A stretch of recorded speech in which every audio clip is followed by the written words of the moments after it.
Muita gente, quando não está bem, ou quando não enxerga mais como melhorar a vida, procura pelos serviços de um coach. Um profissional que pode te ajudar em muita coisa. Tem coach para ajudar a emagrecer, coach para ter sucesso na carreira, coach para ganhar mais dinheiro.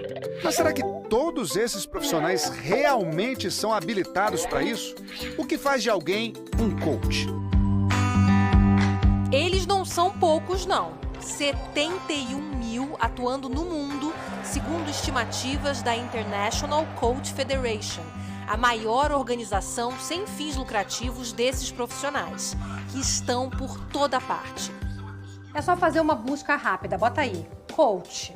E aí se abre um mundo de expressões como essas: alta performance, reprogramação de DNA, programação neurolinguística, crenças limitantes, mudança de mindset. Você já deve ter esbarrado com algo assim na internet, né? Muita gente já ouviu falar desse profissional que promete mudar a sua vida, mas pouca gente sabe definir exatamente o que ele faz. O coaching é um método que te faz identificar onde você está, aonde você quer chegar, é uma metodologia de performance e resultados. O coach é um processo, né, de autoconhecimento, né, que visa ajudar as pessoas a tomarem melhores decisões. A palavra em português significa treinador. Inicialmente, essa atividade se resumia ao universo profissional, ao mundo corporativo. Para alguém, por exemplo, que tem a formação naquela área, né, vai ajudar alguém menos experiente a se recolocar ou a se colocar melhor dentro daquela sua profissão. Ou a entender o resultado de uma avaliação, ou a planejar de forma um pouco mais coerente seus passos futuros. A Cíntia, por exemplo, é bancária e procurou uma coach justamente porque se sentia estagnada e queria se destacar no serviço.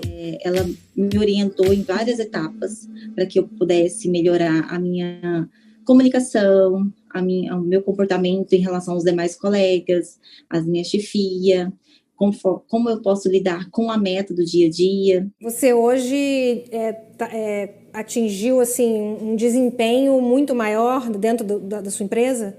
Sim, atingi um desempenho excepcional na minha empresa. Ela investiu R$35 mil no treinamento. Está ganhando mais do que ganhava antes? Não, financeiramente não, porque muita gente se motiva por ganhar mais. Eu me motivo por entregas. De uns anos para cá, a atividade se popularizou. Além do coach de carreira, surgiram o coach de vida, o financeiro, de emagrecimento, coach quântico, de casal, de sexualidade, coach de barba. Isso sugere fortemente que a gente está olhando para outras áreas da vida como uma empresa, né? Olhando as nossas relações como uma empresa. Olhando para a nossa vida e avaliando ela como se a gente estivesse numa relação de investimentos e de retornos, e isso não é bom. Esse coach de relacionamento passou 6 anos ajudando homens nas estratégias para conquistar mulheres. O que faz você ser bem-sucedido usando barba não é o que a mulher vê em você, é a mentalidade que você tem no quesito agir. Diego Matos saiu da faculdade antes de completar o primeiro ano no curso de psicologia. Fez um curso de coach e não gostou, mas seguiu em frente como coach e hoje também se define como conselheiro amoroso. Mudou até de clientela, agora atende muito mais mulheres. Eu era um cafajeste de carteirinha, digamos assim, e dentro da minha vivência, eu fui aprendendo também com os outros homens o que os homens fazem, tá? E fui passando todas as dicas para as mulheres, ou seja, virei a casaca totalmente, né? Ensino ela baseado em estudos meus e vivência também. Na internet, Diego já foi muito criticado por mulheres que se sentiram desrespeitadas por frases como essa sobre a reputação delas no carnaval. Fora xingamentos com palavrões, ele foi questionado por não tratar de violência contra mulheres, chamado de retrógrado, e de ser um machista querendo ensinar a mulherada a se comportar. Na época, Diego se defendeu, dizendo que seu trabalho é ajudar mulheres a conquistarem o homem que elas querem e que, infelizmente, o machismo está encrustado na sociedade. Há 20 anos, antes dessa explosão de coaches, Paulo Vieira começou a atuar. Hoje se apresenta como o maior coach do Brasil. Autor de 11 livros, todos best-sellers, é formado em administração, foi consultor empresarial e atualmente é dono e fundador da Febracis, Federação Brasileira de Coach Integral Sistêmico, que treina 16 mil pessoas por mês em todo o Brasil e no exterior. O primeiro centro de abordagem é aonde está a tua vida? Como está você? Sinceramente, como é que está teu casamento, como é que está a tua empresa, como é que estão os seus relacionamentos, como é que está a sua vida financeira, mas não é de uma abordagem simplista e superficial. São 30 mil coaches formados pelo método CIS, de Coach Integral Sistêmico, método inventado por ele. Eu comecei a pesquisar, comecei a mergulhar no processo, né, das emoções e do comportamento humano. Né? Não das disfunções emocionais, não das patologias, não do desconforto emocional, mas o que é que aquela emoção interferia no resultado profissional. O treinamento custa aproximadamente R$ 1.500. Eu tenho clientes que queriam faturar um X valor. Executivos de uma empresa, olha, eu quero ser promovido, quero faturar tanto. Então, outro, eu quero resgatar meu relacionamento, meu casamento. Tem um coach que é mais voltado para a família. Um coach que vai cuidar de relacionamento, ele tem que ser um psicólogo. Nós não competimos com os psicólogos. Nós trabalhamos objetivos e performance. É isso que nós trabalhamos. E aí começa a polêmica.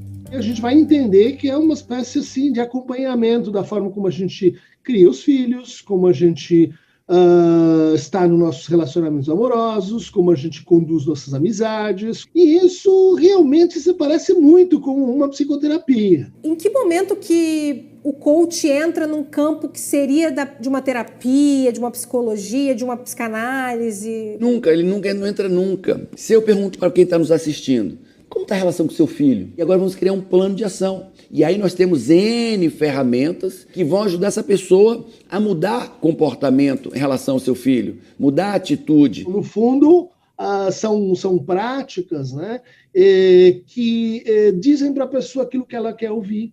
Ou seja, que existe uma técnica simples, de que se você segue e obedece essa técnica, vai dar tudo certo. Ou seja, você vai ser ensinado a obedecer, né? Não a pensar, a tomar decisões, a agir por sua própria emancipação. Pessoas que relatam sequelas após serem submetidas a tratamentos que prometem assim, soluções rápidas, mágicas, mirabolantes, como se você pensa positivo, você vai ganhar dinheiro, e na prática a gente sabe que as coisas não funcionam e não acontecem exatamente dessa forma. Na internet tem coaches oferecendo de tudo. 20 anos de terapia em 7 dias, menos 20 quilos em 8 meses, sem exercícios nem dieta. Reprogramação de DNA para abundância. Tem até coach explicando que rinite e sinusite são uma questão de ego irritado. Essa mulher, que não quer se identificar, contratou um coach de emagrecimento com a promessa de resultados rápidos, menos 3 quilos por semana. Ele foi uma pessoa muito gorda, muito obesa, e ele decidiu emagrecer 60 quilos. Então, ele se achou autossuficiente para fazer um circuito de emagrecimento. Uma das dicas dele era você ficar nu em frente ao espelho dentro de casa, botar os braços para cima e ficar gritando yes, yes, yes, yes, e pular. Aí você vai ver como o seu corpo é, você não vai gostar do seu corpo e você vai querer mudar aquilo. Foram 6 atendimentos, todos em grupo. Era a mesma dieta para todo mundo do grupo, pessoas com corpos diferentes, né, dia a dia diferente. Tudo assim, questão hormonal ele não contava, questão assim, psicológica era coisa da nossa cabeça. Então, não interessava qual era o seu problema. Não faz sentido porque todo o tratamento para o emagrecimento deve ser individualizado, baseado nas condições específicas do cliente, na sua rotina, nas suas possibilidades e também nas suas preferências. No caso de um emagrecimento, o coach tem que ser um médico endocrinologista ou nutricionista ou não necessariamente? Nós não vamos falar de regime, nós não vamos falar de dieta, nós não vamos falar de um plano de atividades físicas, absolutamente. Nós vamos identificar onde é que você quer chegar e vou trabalhar a cabeça dele para ele cumprir o plano de ação. Quantas pessoas começaram regimes maravilhosos e não completaram? O coach ele pode trabalhar alguns aspectos de mudança comportamental através de algumas ferramentas, mas ele deve encaminhar esse cliente, esse paciente, para ele ser acompanhado também por um nutricionista, por um médico, porque é importante abordar todas essas questões clínicas, a questão da alimentação. A Beatriz queria emagrecer para a festa de casamento e procurou uma nutricionista que também era coach. O método dela incluía visualizar cenas. Como que você se sentiria, né, hoje, se você fosse experimentar o vestido? Vergonha, medo de não entrar no vestido, veio até, digamos assim, um ódio pelo meu corpo, né? Ela pegou essa parte, né, negativa, para que esses sentimentos, eles me motivassem ao emagrecimento. O tratamento não trouxe resultado e Beatriz buscou ajuda psicológica. Ela fez, digamos assim, aflorar sentimentos que eu senti que ela não deu conta de cuidar depois. Essa ideia de que a pessoa não é bem-sucedida porque ela não acredita realmente nisso, isso pode gerar nessa pessoa um elemento a mais de problema para a sua saúde mental, que é um processo de culpabilização. 4 projetos de lei que tramitam na Câmara dos Deputados querem regulamentar a profissão de coach. Eu acredito que a regulamentação ela iria meio que varrer o mercado de coaching. Varrer em que sentido? Muitas pessoas hoje passam por alguns processos que supostamente foram ditos como processos de coaching, mas na verdade não acontece absolutamente nada de coaching dentro desses processos, né? É uma mistura de técnica, uma miscelânea, que por muitas vezes pode até colocar não só a vida, mas a saúde mental do indivíduo também em risco. Se o governo começar a interferir em tudo, isso pode, isso não pode, o mundo se engessa. Qual é o meu grande receio do coach ser regulamentado?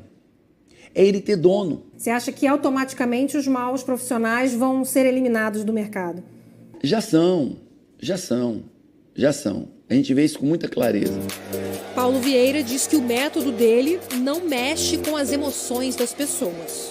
Eu não estou trabalhando com as emoções, não estou trabalhando com disfunções, eu estou trabalhando com crenças. Nós trabalhamos muito forte algo que nós chamamos de reprogramação de crenças. Quando nós conseguimos entender essa estruturação de crenças, de programações mentais... Em quanto tempo dá para reprogramar isso? É um processo muito rápido. Muito rápido.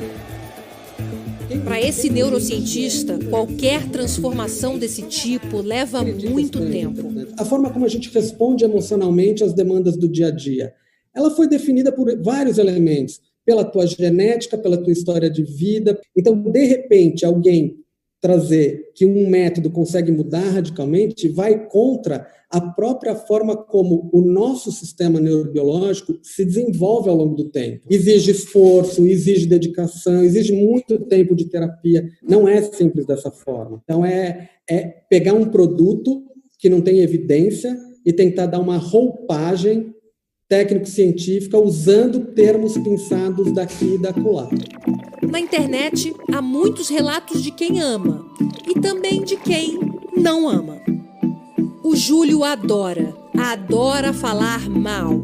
Inspirado na busca pelo sucesso, ele criou uma página desmotivacional na internet. A página ela tenta passar a ideia de que fracassar é normal, que a gente tem que entender que o fracasso é algo comum. Ele começou com o coach dos fracassos depois de uma experiência própria. Perdeu 40 quilos com médico, psicóloga, muito exercício e foi criticado por uma coach de emagrecimento. Disse que eu emagreci errado. Ela olhou assim para mim, você emagreceu errado. Perguntei para ela, como assim? Ela, não, você emagreceu errado porque você passou por isso, sofreu, você teve que fazer exercício. E aí, quando eu cheguei em casa, eu comecei a olhar no Instagram, no Facebook, nessas redes sociais, e aí comecei a perceber que a gente estava passando por um apocalipse coach, né? A resposta dele foi o humor. Acorde cedo para se atrasar com calma. Aí surgiu a frase, né? Acorde cedo para se atrasar com calma. Aí pronto. Aí tem dias que eu tô assim do nada e vem aquela frase, algumas frases já conhecidas, né? Pego a frase que é motivacional mesmo e inverto o sentido dela, né? Essas piadas foram o principal motivo que levaram a Ana Carolina a demorar tanto para admitir que sim, era coach. Demorei muito para falar, olha, eu faço isso, né?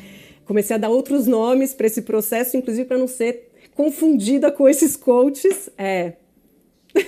Juro. Às vezes as pessoas chegam, mas eu quero coaching, né? Aí eu vou falar, não. Porque de alguma maneira o que eles estão pedindo, eu consigo atender. Ela é psicóloga e faz doutorado em administração de empresas na Fundação Getúlio Vargas. Tem longa experiência na área de recursos humanos de grandes empresas. Um dos clientes dela é o Cláudio, que tem uma pizzaria em São Paulo e gostaria de expandir o seu negócio.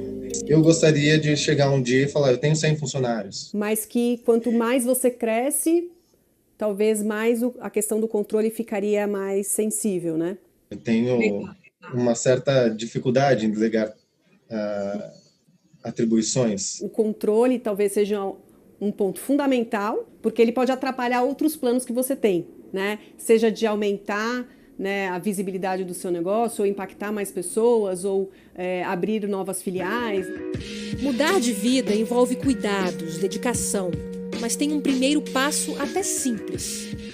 Que é a experiência de ser escutado, que é a experiência de pensar sobre a sua situação profissional, de dividi-la com outra pessoa. Isso tem efeito, isso te transforma. Ou seja, você ganha um acréscimo de confiança, você se empodera, isso tudo é positivo. Vale para o trabalho, vale para a vida, vale para 2021.